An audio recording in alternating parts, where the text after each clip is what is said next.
नमस्कार दोस्तों, स्वागत है आपका हमारे चैनल कहती हूँ कहानी में। इस चैनल पर हम हर हफ्ते साहित्य जगत से कहानी ढूंढ कर लाते हैं उन लोगों के लिए जो पढ़ने पढ़ाने के शौकीन हैं, कथा कहानियों का रस लेना पसंद करते हैं और साहित्य से जुड़े रहना चाहते हैं, लेकिन किसी वजह से इन किताबों को अब पढ़ नहीं पाते। श्री यशपाल का जन्म 3 दिसंबर 1903 को पंजाब में हुआ था। उनकी माँ श्रीमती प्रेम देवी वहाँ एक अनाथालय के स्कूल में अध्यापिका थीं। यशपाल के लेखन की प्रमुख विधा उपन्यास है, लेकिन अपने लेखन की शुरुआत उन्होंने कहानियों से ही की थी। उनके उपन्यास मेरी तेरी उसकी बात को साहित्य अकादमी पुरस्कार भी मिला है। बाद में उन्हें पद्म भूषण की उपाधि से भी सम्मानित किया गया। 26 दिसंबर 1976 में वाराणसी उत्तर प्रदेश में उनका देहांत हो गया। तो दोस्तों, आज जो कहानी आपको सुनाने जा रही हूँ उसे लिखा है यशपाल ने। कहानी का नाम है महाराजा का इलाज। उत्तर प्रदेश की जागीरों और रियासतों में मोहाना की रियासत का बहुत नाम था। रियासत की प्रतिष्ठा के अनुरूप ही महाराजा साहब मोहाना की बीमारी की भी प्रसिद्धि हो गई थी। जिला अदालत की बार में, जिला मजिस्ट्रेट के यहाँ और लखनऊ के गवर्नमेंट हाउस तक में महाराजा की बीमारी की चर्चा थी। युद्ध काल में गवर्नर के यहाँ से युद्ध कोष में चंदा देने के लिए पत्र आया तो महाराजा की ओर से 25,000 रुपये का चेक के साथ उनके सेक्रेटरी ने एक पत्र में महाराजा की बीमारी की चर्चा करके उनकी ओर से खेद प्रकट किया था कि इस रोग के कारण वे सरकार की उचित सेवा करने के अवसर से वंचित रह गए हैं। गवर्नर के सेक्रेटरी ने महाराज द्वारा दी गई भेंट में धनराशि के लिए धन्यवाद देकर गवर्नर की ओर से महाराजा की बीमारी के लिए चिंता और सहानुभूति प्रकट की थी। वह पत्र कांच लगे चौखटे में मढ़वा कर महाराजा के ड्राइंग रूम में लगा दिया गया था। ऐसे ही एक पोस्टकार्ड महात्मा गांधी के हस्ताक्षरों में और एक पत्र महामना मदन मोहन मालवीय का भी महाराज की बीमारी के प्रति चिंता और सहानुभूति का विशेष आतिथ्यों को दिखाया जाता था। महाराजा को साधारण लोग बाग की तरह कोई साधारण बीमारी नहीं थी। देश और विदेश से आए हुए बड़े बड़े डॉक्टर भी उनकी बीमारी का निदान और उपचार करने में मुंह की खा गए थे। लोगों का विचार था कि चिकित्सा शास्त्र के इतिहास में ऐसा रोग अब तक न देखा न सुना। ऐसे राजयोग को कोई साधारण आदमी झेल भी कैसे सकता था। महाराज प्रतिवर्ष गर्मियों में अपनी मसूरी की कोठी में जाकर रहते थे। कोठी की अपनी रिक्शाएं थीं। रिक्शा खींचने वाले कुलियों की नीली वर्दियों पर मोहाना एस्टेट के पीतल के चमचमाते बिल्ले लगे रहते थे। महाराजा जब भी कोठी से रिक्शा पर बाहर निकलते तो रिक्शा खींचते 4 कुलियों के साथ साथ बदली के लिए दूसरे 4 कुली भी दौड़ते चलते थे। सावधानी के लिए महाराज के निजी डॉक्टर घोड़े पर सवार होकर रिक्शा के साथ साथ चलते थे।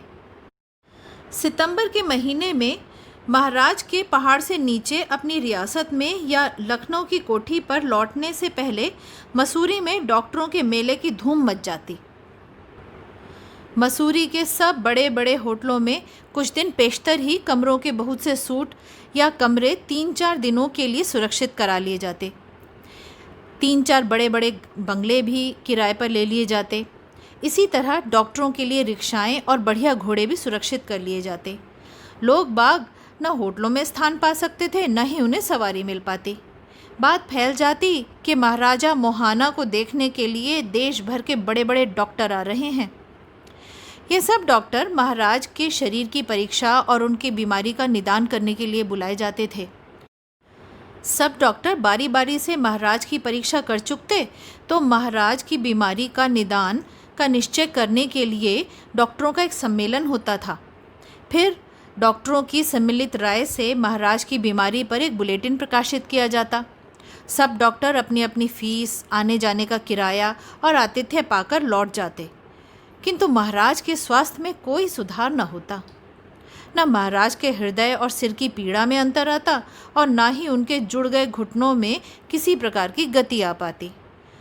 9 वर्षों से यही क्रम इसी प्रकार चल रहा था।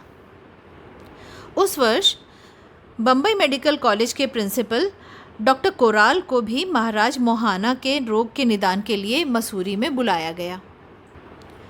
डॉक्टर कोराल 3 वर्ष पूर्व भी एक बार इस सम्मेलन में सम्मिलित होकर अपनी फीस और आतिथ्य स्वीकार कर आए थे।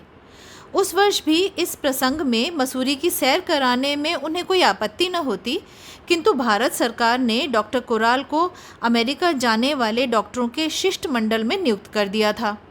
शिष्टमंडल महाराज मोहाना के निमंत्रण की तिथि से पूर्व ही बम्बई से जा रहा था। प्राय 1 वर्ष पूर्व ही डॉक्टर संगठिया वियना में काफ़ी समय अनुसंधान का काम करके बम्बई मेडिकल कॉलेज में लौटे थे। डॉक्टर संगठिया अनेक रोगों का इलाज साइकोसोमैटिक यानी मानसिक उपचार प्रणाली के माध्यम से कर रहे थे। डॉक्टर कोराल ने महाराजा मोहाना के निमंत्रण के उत्तर में सुझाव दिया कि महाराज क्यों नहीं डॉक्टर संगठिया के नए अनुसंधान का प्रयोग अपने उपचार के लिए करके और परिणाम देखें। महाराज के यहाँ भी वियना से नए डॉक्टर के आने की बात से उत्साह अनुभव किया गया और डॉक्टर संगठिया के नाम का निमंत्रण भेज दिया गया। डॉक्टर संगठिया निश्चित समय पर बम्बई से मसूरी पहुँचे। उन्हें एक बहुत बड़े होटल में सुरक्षित स्थान पर टिका दिया गया था। दूसरे दिन महाराज की कोठी से एक घुड़सवार आकर उन्हें रिक्शा पर सवार करवा कर कोठी में ले गया। डॉक्टर संगठिया ने देखा कि उस समय कोठी के ड्राइंग रूम में एक अमेरिकन और एक भारतीय डॉक्टर भी मौजूद थे। महाराज मोहाना की सेक्रेटरी ने विनय से डॉक्टर संगठिया को सूचना दी कि उनसे पहले आए डॉक्टर महाराज की परीक्षा कर लें तो वे भी महाराज की परीक्षा करने की कृपा करेंगे। डॉक्टर संगठिया ने बहुत ध्यान से 2 घंटे से अधिक समय लगाकर रोगी की परीक्षा की। पिछले वर्षों में महाराज के रोग के निदान के संबंध में डॉक्टरों के बुलेटिन भी देखे। 2 दिन और तीसरे दिन के मध्याह्न से पूर्व तक निमंत्रित डॉक्टर एक एक करके महाराज की परीक्षा करते रहे। सभी डॉक्टरों को महाराज के अंग प्रत्यंग के एक्सरे फोटो के एल्बम भेंट किए गए थे। तीसरे दिन दोपहर बाद 3200 डॉक्टरों की एक सभा का आयोजन किया गया था। कोठी के बड़े हॉल में मेज कुर्सियों के 32 जोड़े अंडाकार आकार में लगाए गए थे, जैसे विशेषज्ञों की किसी कॉन्फ्रेंस के लिए प्रबंध किया गया हो। प्रत्येक मेज पर एक एक डॉक्टर का नाम लिखा था। मेज पर उस डॉक्टर के नाम और उपाधि सहित छपे हुए कागज़ मौजूद थे। सभी मेज़ों पर बहुत कीमती फाउंटेन पेन पेंसिलों के सेट केसों में सजे हुए रखे थे। कलमों और पेंसिलों और केसों पर भी खुदा हुआ था, महाराज मोहाना की ओर से भेंट। डॉक्टरों के बैठने का क्रम अंग्रेज़ी वर्णमाला में डॉक्टरों के नाम के पहले अक्षर के क्रम के अनुसार था। डॉक्टरों से अनुरोध किया गया कि वे अपनी परीक्षा और निदान के संबंध में परस्पर विचार करके अपना मंतव्य लिख लें। इसके पश्चात महाराज सभा में उपस्थित होकर डॉक्टरों की राय सुनेंगे। डॉक्टरों के सत्कार के लिए चाय, कॉफ़ी, विस्की, फलों का रस, हल्के फुल्के आहार का भी प्रबंध किया गया था। डॉक्टर लोग प्रायः 1 घंटे तक चाय, कॉफ़ी, विस्की, जिन की चुस्कियाँ लेते, आपस में बातचीत करते अपने मंतव्य लिखते रहे। 4 साढ़े 4 बजे महाराजा साहब को एक पहिए लगी आराम कुर्सी पर हॉल में लाया गया। महाराज के चेहरे पर रोगी की उदासी और दयनीय चिंता नहीं थी। असाधारण और दुर्बोध रोग के बोझ को उठाने का गर्व और गंभीरता छाई हुई थी। महाराज की दाईं ओर से डॉक्टरों ने क्रमशः परीक्षा और निदान के संबंध में अपनी अपनी राय जाहिर करनी और उसके अनुकूल उपचार के सुझाव देने आरंभ किए। 2 डॉक्टरों ने महाराज के उपचार के लिए न्यूयॉर्क जाकर विद्युत चिकित्सा करवाने की राय दी। एक डॉक्टर का विचार था कि महाराज को 1 वर्ष तक चेकोस्लोवाकिया में कालो विवारी के चश्मे में स्नान करना चाहिए। सोवियत का भ्रमण करके आए एक डॉक्टर का सुझाव था कि महाराज की काले समुद्र के किनारे सोची में मात्स्यता के स्रोत के जल से अपना इलाज करवाना चाहिए। महाराज गंभीरता से मौन बने डॉक्टरों की राय सुन रहे थे।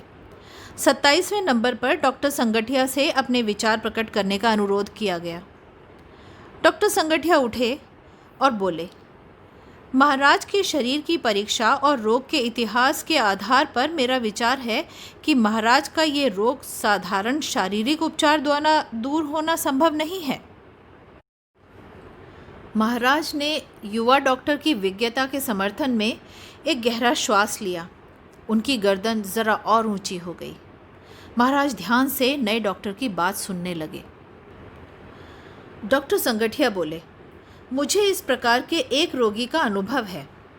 कई वर्ष से बम्बई मेडिकल कॉलेज के एक सफाई कर्मचारी को ठीक इसी प्रकार घुटने जुड़ जाने और हृदय और सिर की पीड़ा का असाध्य रोग था।